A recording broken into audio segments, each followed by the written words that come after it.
Hello, everybody, and welcome to episode 9 of the PFU America Ricoh Scanner webcast. And today we've got what I think is going to be a really great, interesting conversation with Matt Sposta, who is with, you might know him from Trove and from Shoebox, but there's a new venture called Check AI that is kind of taking the world by storm on the grading side of the market. So, Matt, welcome. Thank you for attending. Thanks for having me. Long time coming. We've been talking for a while about this. I've been a user of your products and your tools for a long time. So excited to finally be here.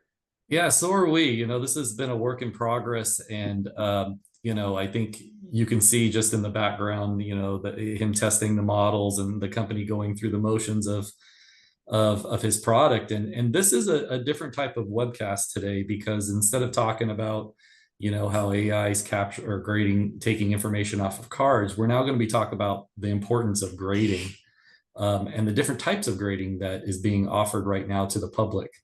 And I guess so. First, maybe Matt, if you want to take some time and talk about your company and the different company names and how we got to this point, I think that would be really good for the audience to understand before we jump into the technology. Yeah, absolutely. I'll just give a little bit of a quick background on me. I've been building startup companies for the last 10 years. Everything's been kind of innovative tech around the sports landscape. And I was a childhood collector. I got back into the hobby during COVID, realized that there was really kind of a lack of innovation. It was a very archaic industry still. And, just kind of having that startup bug like I have, I saw so many opportunities to come in and really kind of help out the industry and help out the collectors across the industry. Initially, we first launched Trove. For people who don't know, Trove is a media company in and around the collectible space. We partner up with a lot of the big companies across the space. And we really built Trove to be storytellers, to be a trusted source in the space. And, we've been doing that for almost 4 years now. So content and media mainly squared around, bring light to really great stories across the hobby, some great items across the hobby. And that kind of led me to building a lot of relationships within the space and really understanding the landscape from a technological perspective. And about 2 years ago, I was approached by IAC, who's a public company. They happened to be incubating a technology, and they found me and said, "Hey, we'd love to bring in a CEO to take this business over, spin it out, and really kind of bring it to the masses." So we've been developing this for about 3.5 years now. Part of the reason we're able to be here today is because we were backed by a public company. I think we've seen a lot of people try AI grading and fail. Part of the reason is that if you're not a really well-funded startup company, it's going to be a very difficult technology to kind of bring to the public. And I've seen that firsthand. There's a lot that goes into it, but we built a really amazing team of computer vision engineers, professional graders who are on staff who really helped us build and train our models. And we're finally kind of ready for market, and the results have been really, really excellent so far. We're really excited about it. You mentioned two companies earlier on. This was originally brought to market as a consumer-facing application, so a digital collection app with kind of an AI grading tool built into it. That's Shoebox, who most people are familiar with. But what we're trying to do is kind of bifurcate the technology in the consumer app. Check AI is really kind of the technology that's powering all of this. It's the computer vision technology that we've been building for 3.5 years.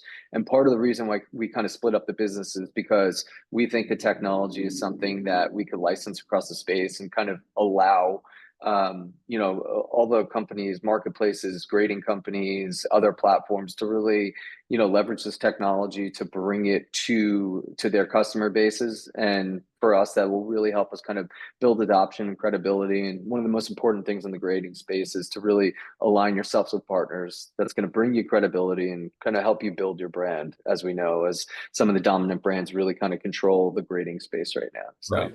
Right. It's an interesting subject. And I think I should probably first, before we move into a lot more of the details of the conversation, remind the audience that we are totally open to questions. Within the app, you can go in and post a question. We'll probably be answering those at the end of the event. We also are interested in your feedback before, after, or during the event. This information will be posted on our website, definitely shared with the Check AI team, and you'll probably see a bunch going around social media and stuff like that afterwards here. At least that's our hope. So feel free to ask questions within the app. There's no bad question. We'll try to answer everything we can.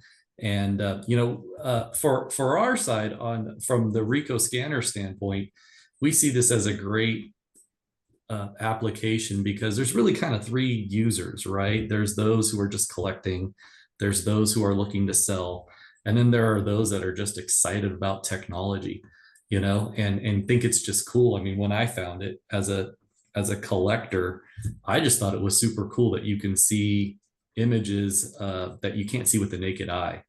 And and the detail of the reporting, I think, is very unique, that separates you guys from everybody else, right? So I think it would be probably best to talk about the state of the grading market right now. It's kind of somewhat of a free for all. You've got the big names, and we all know who those are. You've got the technology companies that are really using a mixture of technology and human brains, and then you got technology, right? And I'd love to hear your thoughts on that, and how you guys perceive that in the market. Yeah, so when I look at grading as a collector, I mean, grading was probably the single largest mistake I made coming back into the hobby. I went into my, childhood closet, pulled out my binder, basically made a stack of cards, threw them in, what do they call those? The savers, Top the, top the saver, semi-rigids. Yeah. semi. And this was like early in COVID. I sent out like, a sub of probably a couple hundred cards. Ended up getting stuck in backlog hell. By the time I got all my cards back, we're looking at like PSAs 4s and 5s. And I was just like, what just happened? These cards look good to me. Right. For most people, especially newcomers, it's very hard for them to be able to identify like what they have. There's no such thing as an eye test to a new collector. Even, an advanced collector has trouble doing that too. Right. And outside of that, it's, when you look at the current production of cards and kind of the QA and QC that goes into it, I think most newcomers to the space believe that if a card is packed fresh, it's probably going to get a PSA 9 or a 10, which is obviously another misconception because not all cards are created equal. I've actually seen the process of the manufacturing of the cards, of the cutting of the cards, especially in today's day and age. When you look at cards like Chrome cards, they have multiple layers. So when you're looking at things like edges and corners, if you're not an expert, it's really hard to understand when that layering comes together and the heating actually happens. Sometimes there's a lot of manufacturer's defects that goes into it. So that's like kind of setting the stage and the landscape. PSA obviously controls, after their SGC acquisition, about 90% of the market. BGS used to be number 2, but that's kind of a little further down on the list right now. You're seeing some newcomers come to the space and some old players like CGC who are more dominant in TCG. And I don't think there are enough options for people, especially low cost options. I think it's very hard to be competitive in the space, and that's partially because of the actual process to grade a card. I think there's a lot of friction on the front end for people, who are packing cards, mailing cards, paying a lot of money to get them graded, and then waiting several months to get their cards back. There's a whole cohort of people, and it's a large one, who don't actually grade their cards because they don't trust the grading companies. They're worried about the risk. In a lot of cases, if you're not sending a high value card, it's kind of like a potential negative ROI situation where people are Right. very concerned about. So, with that being said, I think a lot of us, we speak to kind of I wouldn't call it the 1%, but maybe, yeah, it is about the 1%. Because when you're looking at the total cards graded on an annual basis versus the cards produced, it actually represents a really small number. So that's kind of the first thing I'll say. And grading is a necessary evil. I love how my cards look when they're slabbed. I think it's really important. But again, with the cost of grading plus shipping plus insurance, when all is said and done, in some cases you could be into a card for about $50. Yeah. And if you're trying to grade cards that are sub $250, $300, and you add that grading fee on top, it needs to PSA 10 or gem in order for you to actually do well on it. And this is Right. whether you're transactional or you're just collecting, no one wants to lose money throughout the process. Yeah, you know, when I first met you and started learning about the technology, you said something to me earlier on today about the building the decision tree in your mind, Yeah. like what path you want to go. And me, I'm more of a collector than a seller. In fact, I probably don't sell anything. And what I liked was the instant gratification, right? You know, Yeah. not you don't want to have every card be slabbed. If I didn't need to slab every card, I probably wouldn't. But I like the way they look, and you know, it protects the Of card, course. yada yada. But having this technology where you can be at a card show or you can be going through your collection and you can use a scanner or use your phone or any type of imaging device to be able to quickly pull up the card and see whether it's not something that you want to keep or invest in a new model on, I thought was like mind blowing. You know, this is technology I've not seen out there where usually the grading technology leads to a slab and you don't necessarily have to do that with your product. And that's to me, I think the major separator from what you guys are doing versus everybody else. And it's economical as well. You know, you're not breaking the bank. Yeah, so when I look at some of the other competitors in the landscape, they're mainly competing with PSA, right? So some of Yeah. the AI grading companies, the new technology companies, and they're always going to be competing with PSA's brand. The way I looked at this business is, initially I don't want to compete with the big guys. I don't want to have to even compete with the companies that require you to send your cards out because what we're offering basically complements a lot of those processes, right? So we want to kind of sit on the front end of the process and like you said and like I said, build that decision tree. So understanding what you have and having a low cost instant option to basically help guide what your next decision is going to be. So whether you're using it for pre-grading purposes to know what you have prior to sending it to one of these grading companies before spending all the money to grade, whether you just want to know what you have for your own purpose and you want to kind of manage it within your collection, knowing the quality of that card, or kind of the third component is, and what's something that is most important to us is we think we get to unlock this whole portion of the market, kind of the lower to middle market cards under $300 that people aren't sending for grading. And we set out to prove this thesis, and we've actually been grading and digitally slabbing our cards and selling them on eBay to see if they fetch a premium versus other raw cards. And in fact, they have in some cases 2 to 3x. So what's become really interesting for us is if someone's approaching a market like an eBay and there are 4 raw cards listed, and in most cases, people take really bad pictures when they're posting on eBay. We know how it is. So we think they're, mismarketed for the most part. If you now have a digital slab with a credible grading company attached to it, on top of a very transparent report that shows you where the damage actually lies, are you willing to pay even a small premium for that, 20%? On say a $10 card, are you willing to pay $12, $13 to have more of an understanding of what that card looks like? And the answer in a lot of the cases is yes, right? Because people want to know what they're buying. And, even the cards that we've been selling on eBay are selling, with a check 8.5 grade on it, but people still know what they have. How many times did you buy a card on eBay and you get it and it's got a gash on the back and, the seller's like, well, you see it right in that picture. And I'm like, well, now Yeah. I could see it. I couldn't see it in the picture. Right. So we think that trust and transparency in marketplaces is going to unlock marketplaces in pretty significant way. It's going to create more efficient markets. It's going to lead to higher volumes. So that's the area like we're really focusing in that we really like. But on the pre-grading side, we've been seeing a ton of really good results in grading our cards and sending them to the grading companies or cracking slabs and then grading them through our technology and kind of falling within that half point, 0 to half point. 95% of our cards have been falling within that 0 to half point Well, that's with great. the grading companies, which has been really cool to see. Yeah, it's definitely seems like more of the grades are leaning toward the accuracy on the higher end versus some of the lower end slabs in the past that you know you would get a card and you think it's a BCC G10 and all of a sudden you grade it with PSA and it's a I've 6, lived through you I know. lived through one of those crosses. That was not fun. Yeah, so you know, I think this is also one of the areas where it's not talked about enough, the cleaning services that are on the market, right? Like I'm a believer in the cleaning services. I have a lot of friends who are in that market, and they do a great job of prepping the card and to enhance the quality. And your technology, I would assume, would probably pick that up. or at least complement to it, right?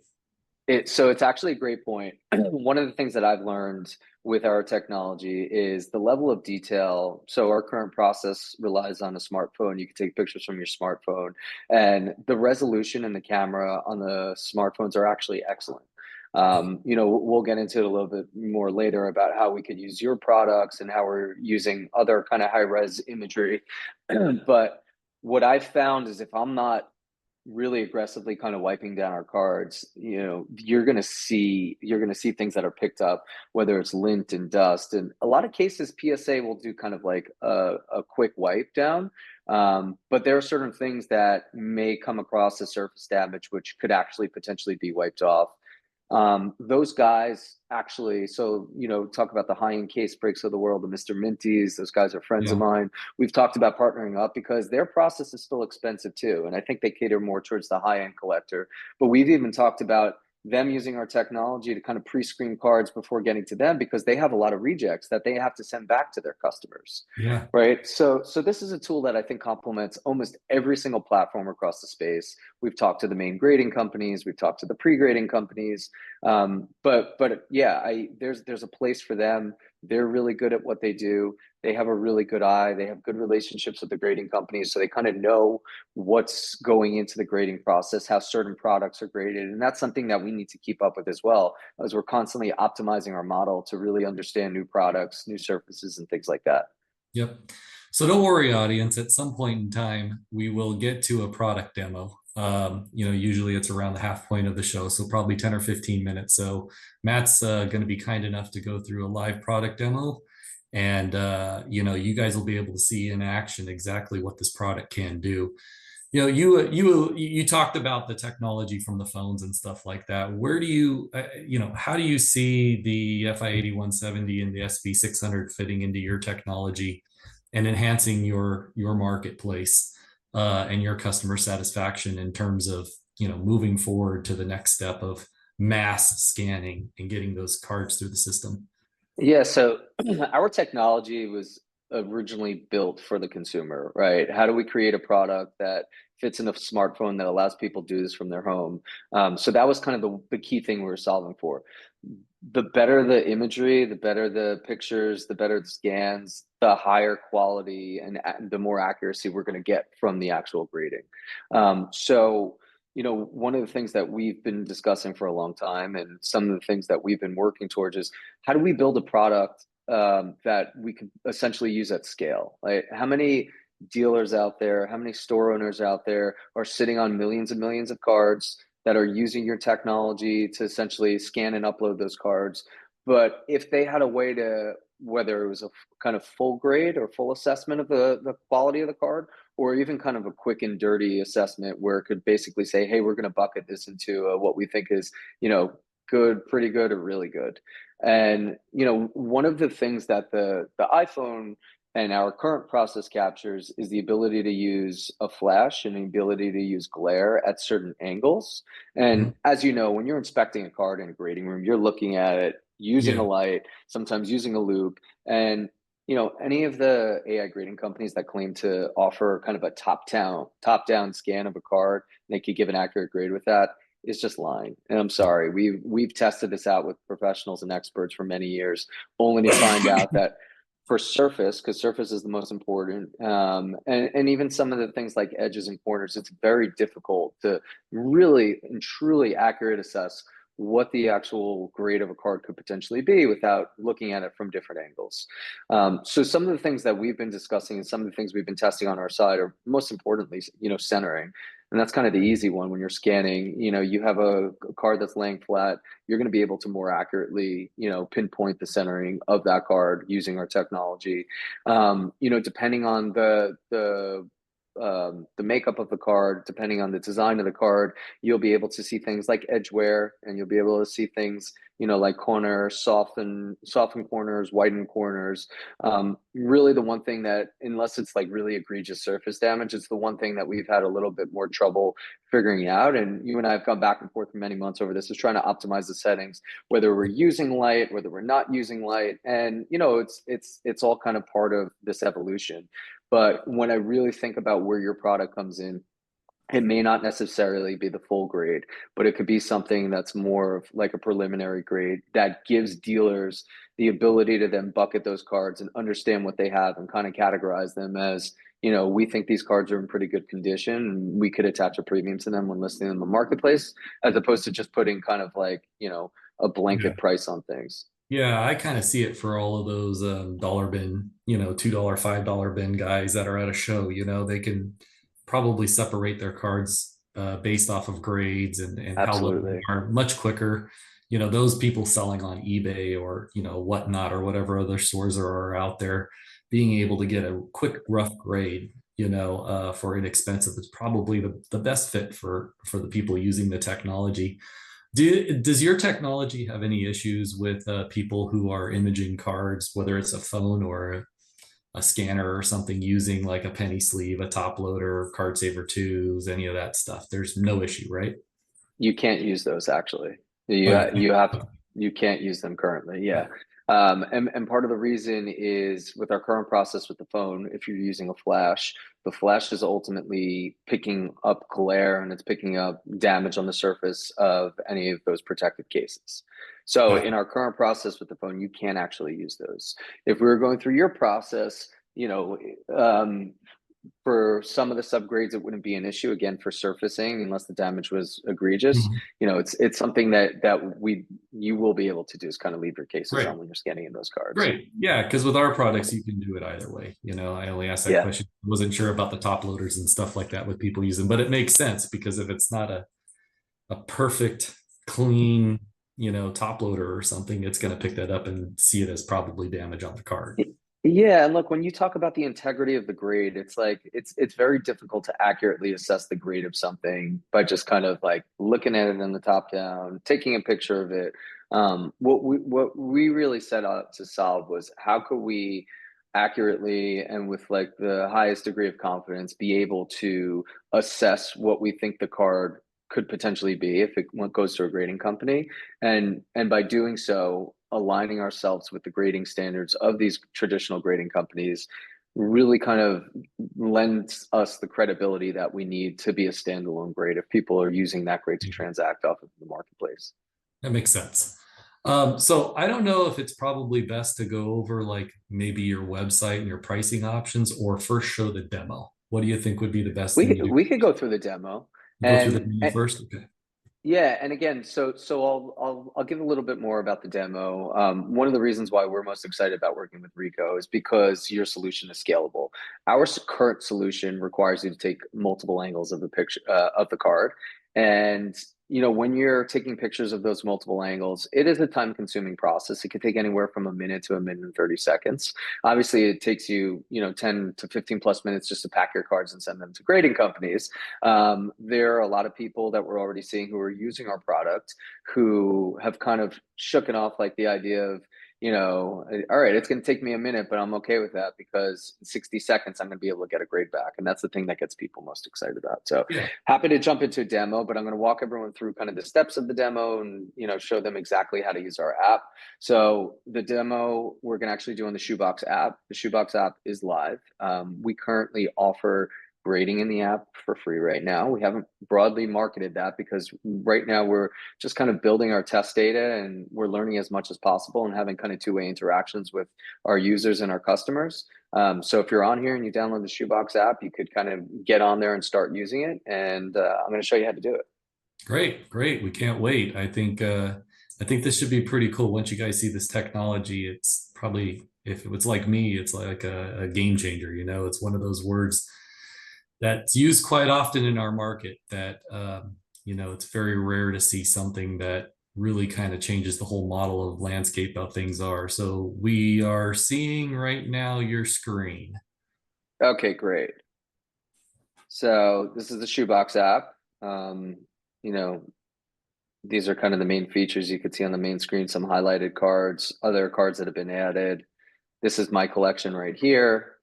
What I'm going to do is I've already preloaded this card in here. So you have to add the card in. Once the card is added, and I'm showing, this is actually a card that I previously cracked. So this is Hendon Hooker PSA 8. what I'm going to go through, I'm going to go through the motions. The card is currently in its raw state, and I'm going to kind of turn away from the camera so you could see. So I like to do it on kind of like a muted background. This is a piece of cardboard. I think you usually get the least amount of contrast. As you see when we're taking pictures, I like to lay the camera flat on here because it makes it a lot easier. So we're going to go through and we're actually going to do in this current process, it's going to allow us to do um, every single side and every single corner. You kind of see the guides on the screen. I would say this currently in this current process is our most conservative approach. You know, as we build something that's more sort of consumer friendly, we're likely to start dropping angles. And when I say dropping angles, like there may be a time where you don't need to take a corner picture because the edge will suffice because it will capture part of the corner. I like to do this in natural light, not with overhead light, because sometimes that could throw things off. So what we're actually going to do is we're going to take 9 pictures on each side. And if you drop those 4 corner shots on each side, it's going to go down to 5. And as you see, because I've done this a bunch, I'm kind of zooming through the process right now. So it really only takes a minute or so. Any Yeah, questions while I'm going through this? yeah. If there's anybody who has any questions, please feel free to use the live question and answer session that's within the portal. We'll do the best that we can to make sure that those questions get answered either on the fly or at the end of the event. And after this, I'll show you some of the results too, and kind of the behind the scenes of what things look like. And I could also show some of the results of the cards that we've scanned in using your products, the Ricoh products, and what that Mhm. looks like too.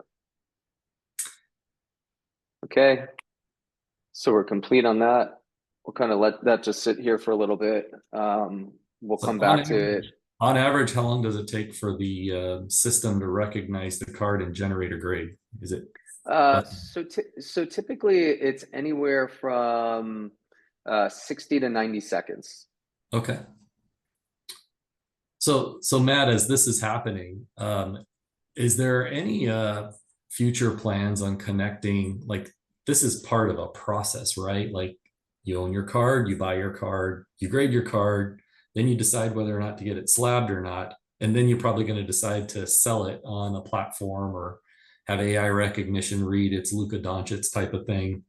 Is there a work being done right now in that whole workflow from beginning to end, or are we just right now focused solely on the grading aspect and partnerships to come?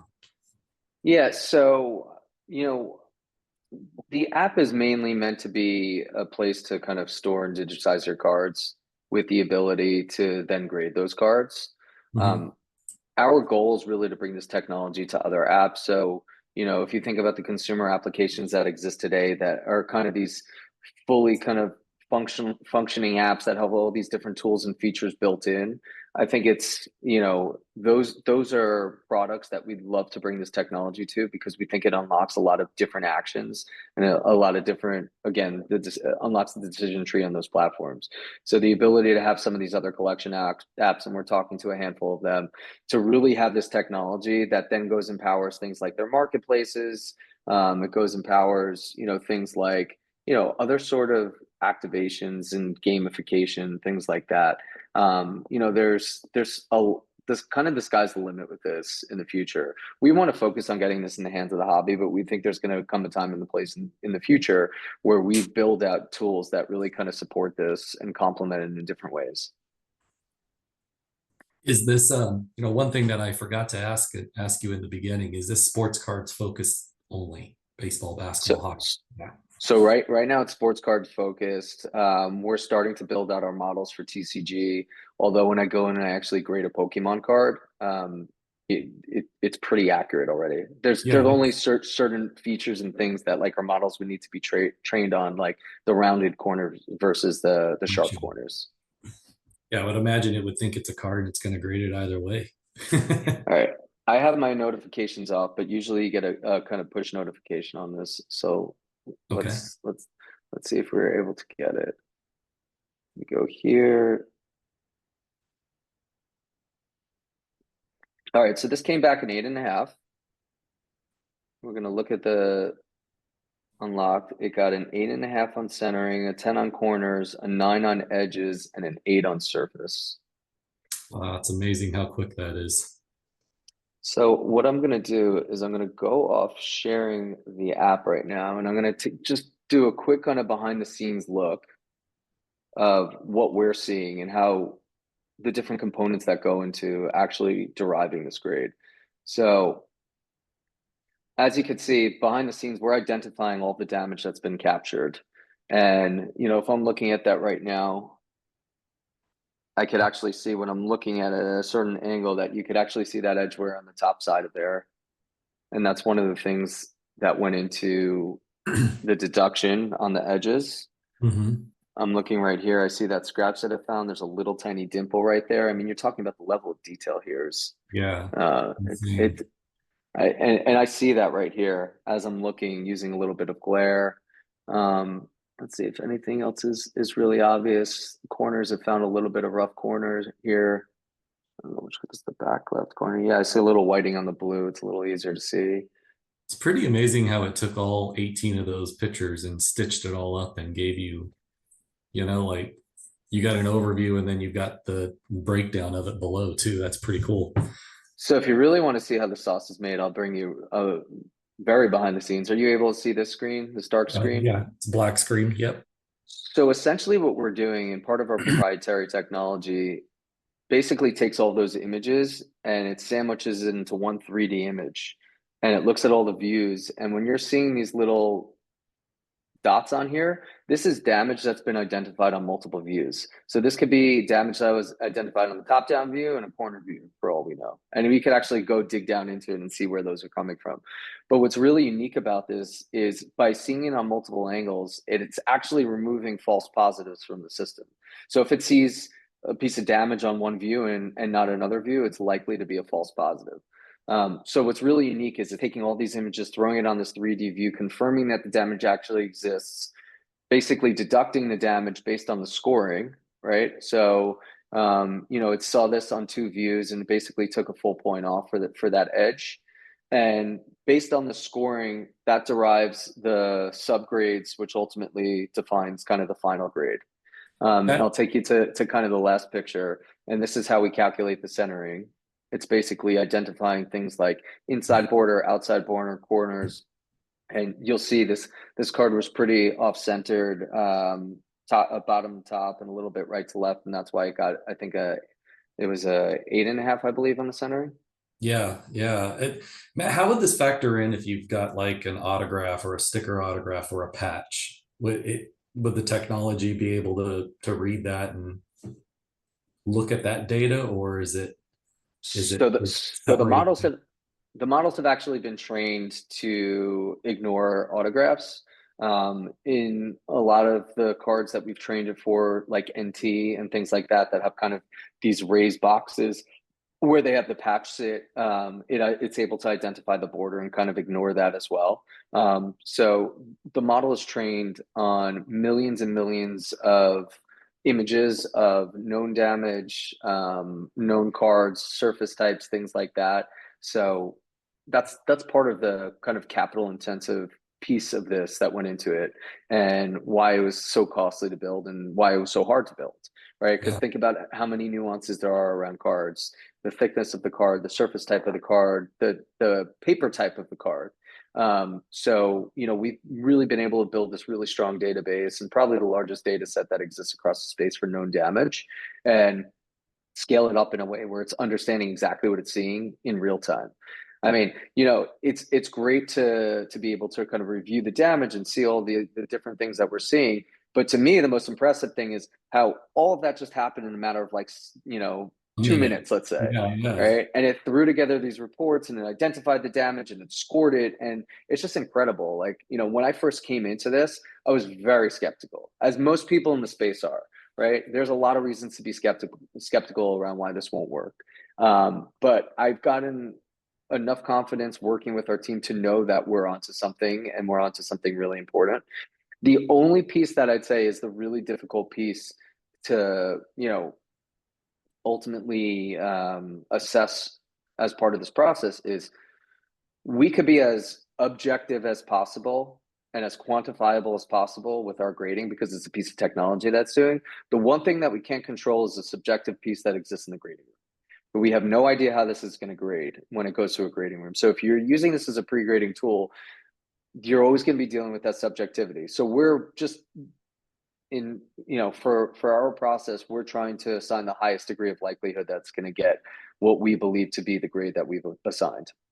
I think it's pretty darn good that you guys can have done the data and you've seen the analysis that says that you're about a half, within a half a grade, and you just saw that with the card, at PSA at an 8, and your guys' grading system said an 8.5.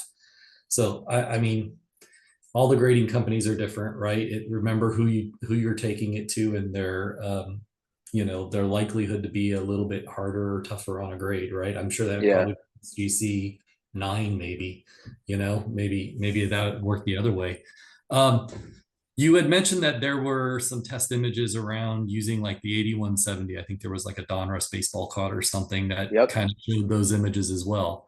Um, I think it's pretty easy to see the differences once he shows this. Like, first off, it's a flat card, right? You So can't. I'll show it quickly. This was the card that we just did. This was the Hendon Hooker that we just did. And you see the curvature on the card. And sometimes that's the hardest thing, especially ultra modern cards, the way they kind of get this natural curvature and bend based on the way they're produced.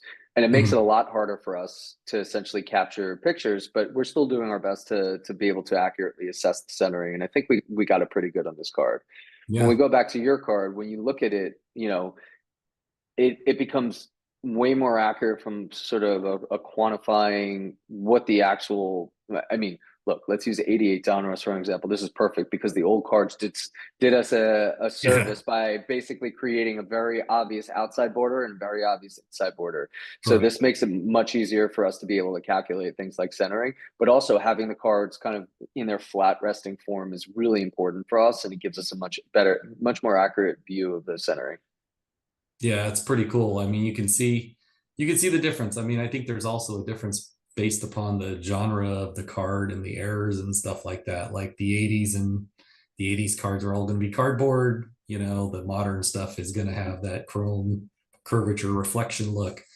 And it's using the same technology to, check the edges, check the centering, make sure the borders are all great. So it's definitely technology that can be used. I mean, not only scanners, as much as I'd like you guys to buy one, and many of you probably have one, you can use it on any type of device, imaging device, I would imagine.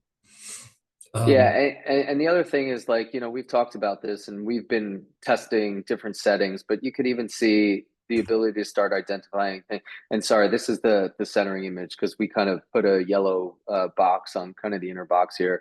But if you looked at the raw version of the card from your scan, you're able to see things like scratches and nicks and other stuff, and even whiting on the edges around here. So this is the stuff that we're starting to use to really kind of lean into our process and how we could use the scanned images for our process.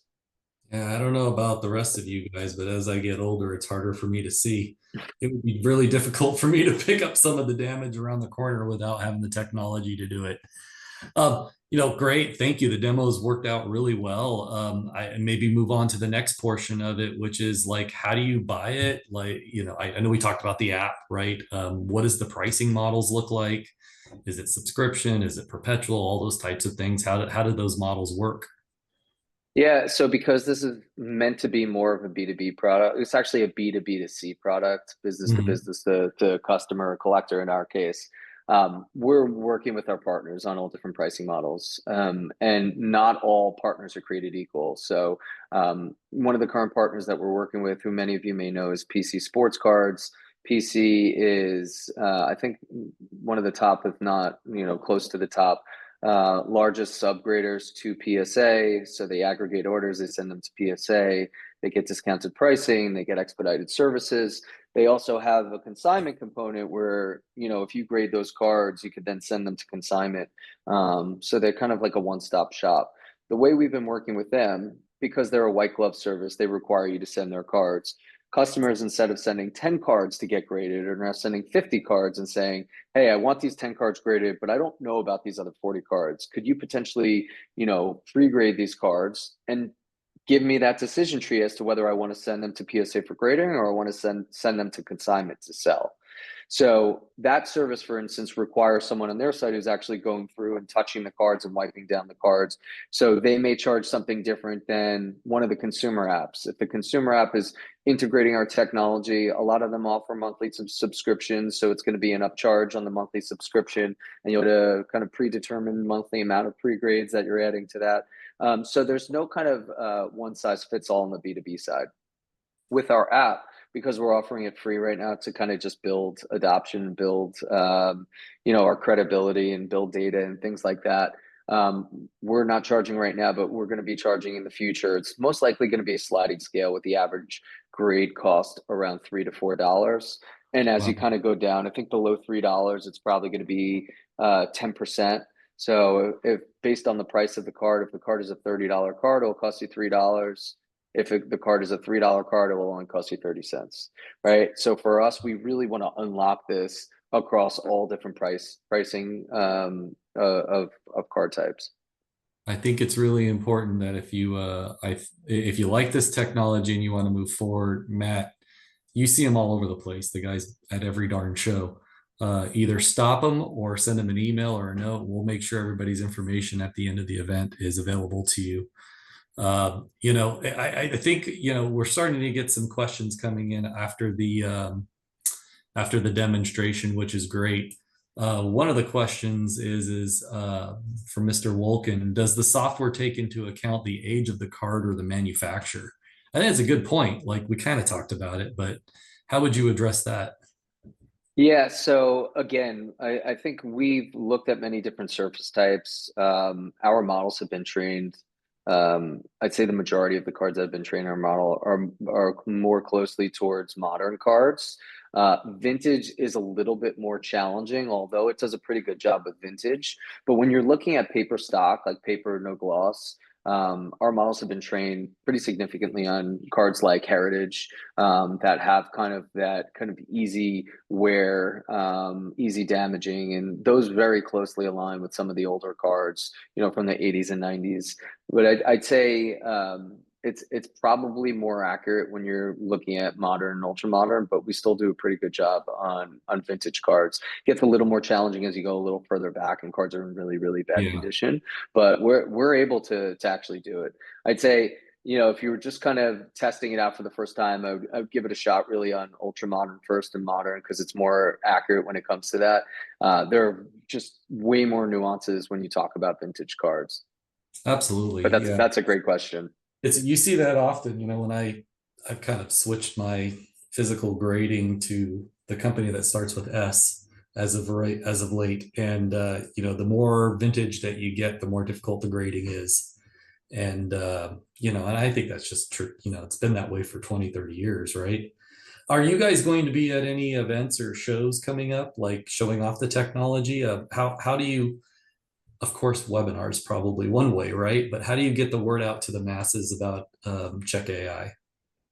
Yeah, look, I think the best way to do it is through our ambassadors, who are ultimately going to be our partners. I've been at probably 10 shows over the last couple months. I was just at the Philly show a few weeks ago. I was in Dallas. I was in Toronto. We're likely to have a booth again at Fanatics Fest this year. We were there last year. We will be at National again this year. We were at National last year. We had a booth set up at Trade Night. Um, I think probably next year we'll have a booth set up at National, but this year it's still for us is just kind of getting the technology out there, getting the word out there. So we're probably going to be set up at a trade night or one of the side events or something like that. But yeah, look, I mean, getting the word out is really important. I am fortunate to have a really really strong network in the space. People I've been working with for a really long time on the Trove side, people I've just created really good relationships with from just collecting. And I have to say, it's the hobby is not always the nicest place, but if you find the right people, it's just a really great community. We've been able to really kind of lean into that. It really has been about the community. Everybody that I've met is, been through the work of going to trade shows and just talking to people and being nice. It's rare actually. You don't see that in other markets. So we've got a It's great little true. community going on here. One of the questions that came over is talking about grading standards. I think it's an interesting question because there is no standard consistency amongst the market, right? There's the PSAs, there's the Beckett's, there's of course you guys and other people. What are your thoughts around grading standards? And should this market maybe figure out a way to move away from the naked eye and standardize on technology? I don't know. I think it's an interesting subject you probably could talk about for a half hour. So Yeah, I actually think it's really important that multiple experts exist in the field, right? I don't think it's fair to say that there should only be one. I think there are some companies that do vintage really, really well. I think there are some companies that do TCG very well. And I think that's what makes the grading landscape really unique is kind of the diversity of cards and the diversity of, graders who have kind of excelled in some of those different products in different areas. Where I think we come in and where I think we provide a lot of value is for the collectors that are looking for something that's a bit more objective and not subjective, leaving it to the hands of someone in a grading room who could be having a bad day. I think we've all heard of that, and that subjectivity is like, look, you have my prized possession in your hands and it's worth a lot of money, and just because you're having a bad day doesn't mean that card's a 7 when it should really be a 9. yeah, So being at the mercy of something like that, I think is really challenging, and it's a tough pill to swallow. And I think that's where kind of a lack of the trust has been developed across the space. And I think it's kind of important that we all have a conversation amongst collectors to understand like what other options are out there, and that's why I love the space so much, because I don't think there's not really one train of thought that kind of guides everyone when it comes to collecting, grading, places to communicate. I mean, you have different communities that live in all different ends of the markets that are collecting all different types of products. And I think people having their own kind of choices and decisions as I think what makes the hobby so great. yeah, I think you're right. There are some people that absolutely live by one and others that live by another. So it's your choice. They're your cards. You can do whatever you want with them. You know, Exactly. um, will there ever be a day where, right now all of the grading is digital for the most part? Will we ever see a check AI slab? I think that's a great question asked by the audience, or Yeah, it's a powered by AI type of thing. so we've talked about it. We were actually talking to some companies that are not grading companies who are interested in or potentially leveraging or white labeling our technology and putting their own slabs on it. We've actually talked to grading companies that are looking to replace their grading human graders with our technology.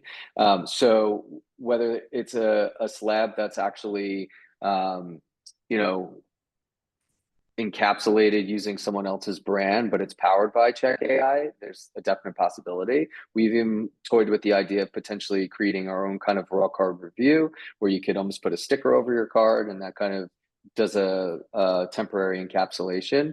But I think the really cool thing, the thing that I get really excited about is we generate these, digital slabs, right? And That's a digital awesome. slab for me, Yeah. and it looks good. So this is a card that I actually sold on eBay. This is probably a $5 card, which sold for $9. So it shows you we're able to fetch a premium using our slabs. What I did is I attached the reports that we've seen to the eBay listing so people could see exactly what's wrong with the card. And they can make their own assessment. These hypers from 2018 are actually very difficult cards to grade. Yeah. So I think people know that. So when they see a grade like this, they get excited about it. But yeah, I think there is a world in which we've been talking to companies that want to potentially use our technology in stores, in card stores. We've been talking about teaming up with another kind of well-known company in the space that's created an amazing piece of hardware where you could actually go through our process using the hardware. I don't know if you've seen Haystack. That's Steve Yep. Sloan's product. We've been Mhm. talking to them about, potentially putting those rigs in stores and offering customers that come in and open a pack of cards and say, hey, I just hit this card, what should I do with it? It's like, hey, maybe you could understand what you have prior to setting you up and packaging the thing and sending it out to one of the grading companies. So Yep. we're really excited about all the potential options. I think there's a use case here to have this technology used in all different parts of the market. You said at card shows, right? I talked about PC who uses it before subgrading or before consignment, before you send it to market. There should be a world in which at some point in the future, a company like PSA has this on their website, and they're using this to essentially guide their customers, right? And some people may say, well, people know that a card's going to get an eighth, and they're likely not to send that card in for grading. The conversations I actually have had are quite the opposite. People would now, instead of looking at only 5 cards, would potentially look at 20 potential cards to send for grading. And if they knew out of those 20 cards that they were unsure about sending for grading, that they'd actually grade pretty well, they'd probably send those cards in. So in a lot of cases, it can Yeah. enhance the volumes as well. I think so. I think it's a matter that you're going to get the collectors of the world, especially the collectors, I think, wanting to use this technology just to continue to elevate their, move up their collection. If I have an 8 and I'm looking for a 9, and it's a Mickey Mantle third year card, it might be worth it to upgrade for me. So I think we're running down to the time limit here. So I want to go through and see if we answer all of the audience's questions. Yeah, sure. One of the questions that we've got is basically, where can I buy the scanner products? And scanner products can be purchased on most websites. If you'd like, we are offering a show offering that's going to knock off about $100 off of the FI 8170. So thank you, Matt, for having this podcast. And because of Matt, you can thank him for the discount. So if there's anybody out there who's looking to buy that or the SV600, certainly shoot me a note, or you can find us through the website. My email is dcrusoe@pfu-us.ricoh.com. Say that 10 times. Do you see these 2 products? I got your products right in the back. That's like my little grading room. You're sitting right there. Yeah. Yeah. So I would have to imagine that a large majority of people that are going to watch this podcast or are seeing this podcast now probably own a product of some kind that's either labeled Ricoh or Fujitsu, which is our previous company. So it's great to know that the product will work with Matt's product, and you could take advantage of all the cool things that you just saw from this. We will be posting this website on the US Ricoh page, which allows us to have a trading card platform. We're also going to be posting this on Instagram, Facebook, YouTube, wherever Matt wants to share it as well. So you can't get away from our face. I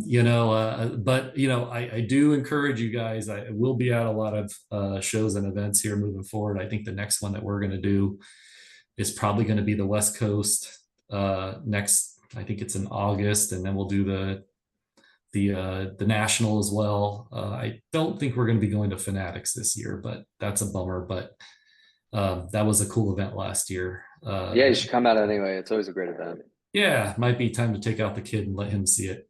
The cool thing about this is that I have someone in the post basically saying that they're elderly and how difficult it is for someone to learn the technology. I'm paraphrasing, of course, but it seems to me that this is a technology that, as long as you know how to press a button or hit a scan button, it's not that difficult. What you did is just rotated the card and used your phone. It was relatively simple.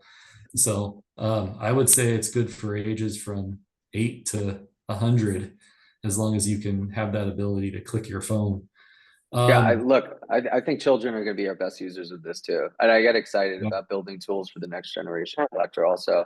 I want to get to a place, and we've been talking about this internally, where you could ultimately put a camera over your card and basically scan a video, almost like you're using like Yeah. when you're using an iPhone with your face. And so, this tool is going to evolve over time, and it's going to get better. It's going to get easier, and it's going to get faster.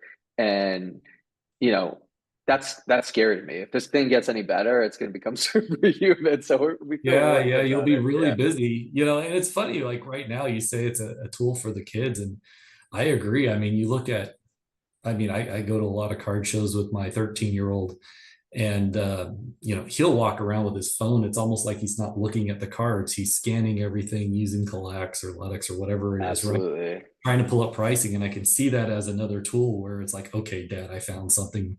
I got $4 off.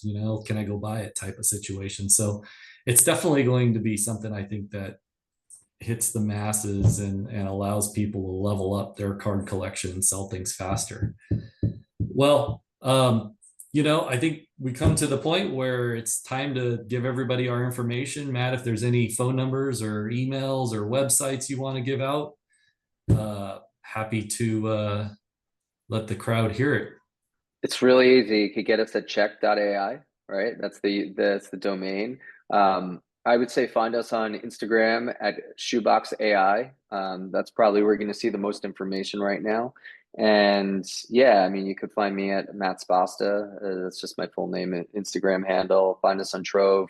Reach out wherever you could find us. I love geeking out over this stuff. So if there are people watching right now who just want to like shoot us a DM and say, hey, I scanned in my card. I'd love to get a kind of report behind the scenes to see where the damage exists and stuff. We've been working with a lot of our customers and kind of hand holding them through the process because I want to onboard as many people as possible. I want them to see the power of the technology. And I get excited about it because I'm a consumer myself, right? I've been using the technology a lot and I see the power of it and I don't see anything else like this in the marketplace. So this is the stuff that gets me really excited. Yeah, I think it's been great. Thank you for your time today. This is something, in our webinar series, we're always trying to show different aspects of the trading card market. We want to be that, recommended advisor that comes to you guys. And the same thing goes, I'm a dork about this stuff too. Like if anybody wants to talk anything trading cards, feel free to reach out to me. You can follow the Ricoh Scanners trading card journey mostly on Instagram. We have where we're posting a lot on Instagram on Ricoh scanners for trading cards. We've got a great website on the Ricoh webpage as well. And you guys got my information, so feel free to reach out to all of us. So again, Matt, thank you very much for your time today. It was an awesome demonstration. You got a great product. We're very lucky to be a part of your journey. So thank you very much. We'll be a part of that decision tree in some point in time for all your I love customers. it. Thank you for having me. Obviously, I've been huge fans of your products for many years now, and I've become a huge fan of you. So I appreciate the time. I love just coming on here and hanging out and shooting it. So Right on, man. I appreciate your time. Audience, thank you very much. And we'll see you in the near future at a card show.